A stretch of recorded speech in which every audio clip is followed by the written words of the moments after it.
Yeah, yeah.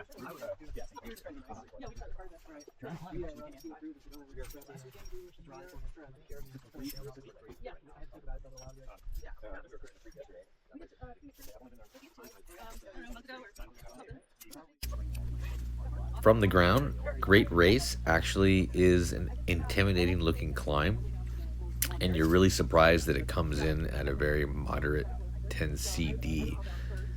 It starts off with some easy scrambling, really, up to a ledge to be able to clip the first bolt. But after that, it does pour on the steam right away. The holds are never huge for the first two or three bolts.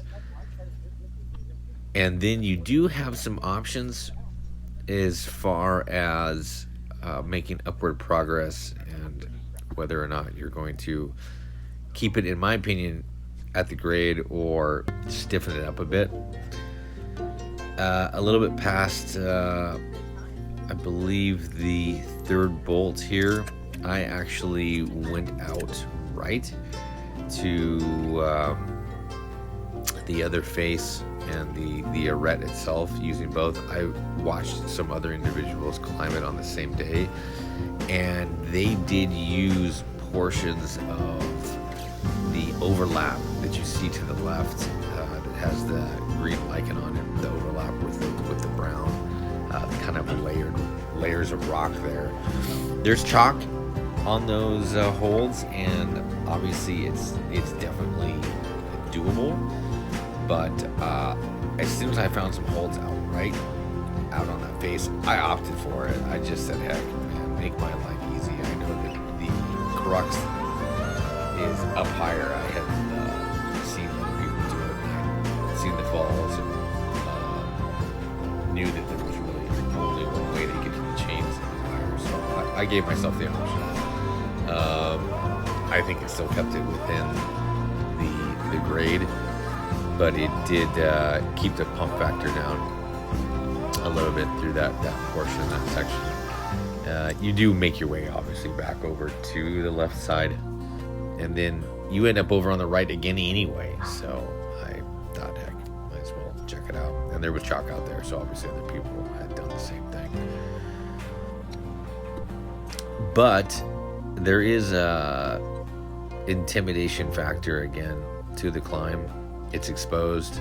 You're on a really beautiful arete high up above the canyon, and the wall does seem blank, which it feels that way at certain times during the climb. And it is very, very vertical on that left hand side. It is a little bit lower angle on the right hand side of the arete, and then you do eventually come to some easier climbing before the very large roof where you go back left again. Luckily the holds are huge in that area, very chunky rock, and you actually end up pulling the crux on some similar overlapping rock. Luckily the overlap is in your favor, unlike down below where it is fighting you and all the holds seem to be turned in the wrong direction. It is still pretty on you and in your face. It's not something that I would say is a gimme, and might even be a little sandbagged at 10 CD. Might have been a little tired at the end of the day, but it did really feel a little bit tougher than the grade. And I did watch my partner Austin climb it slightly differently. He had an easier time with it.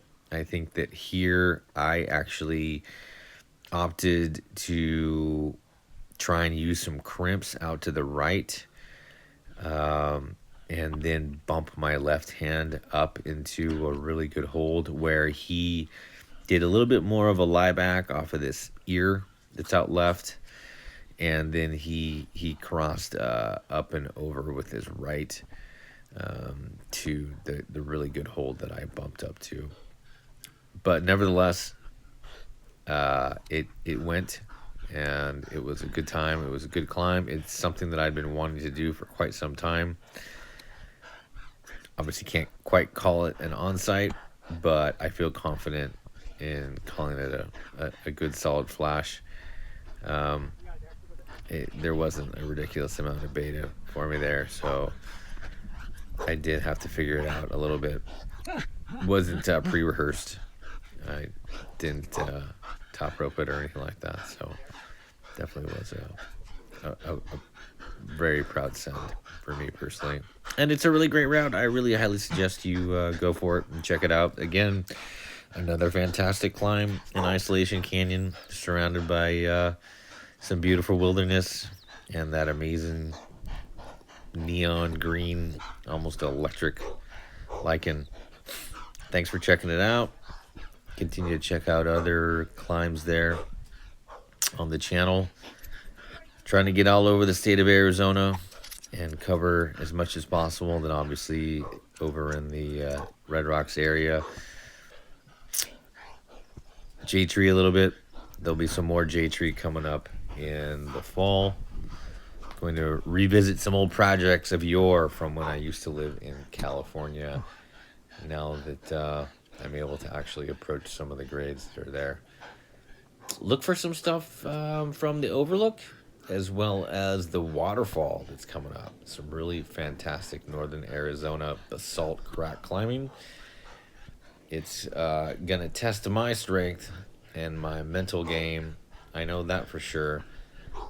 So you've probably heard about some really amazing routes going up. You've probably seen things in Climbing Magazine online and other places, and heard about how these guys are really pushing the grade.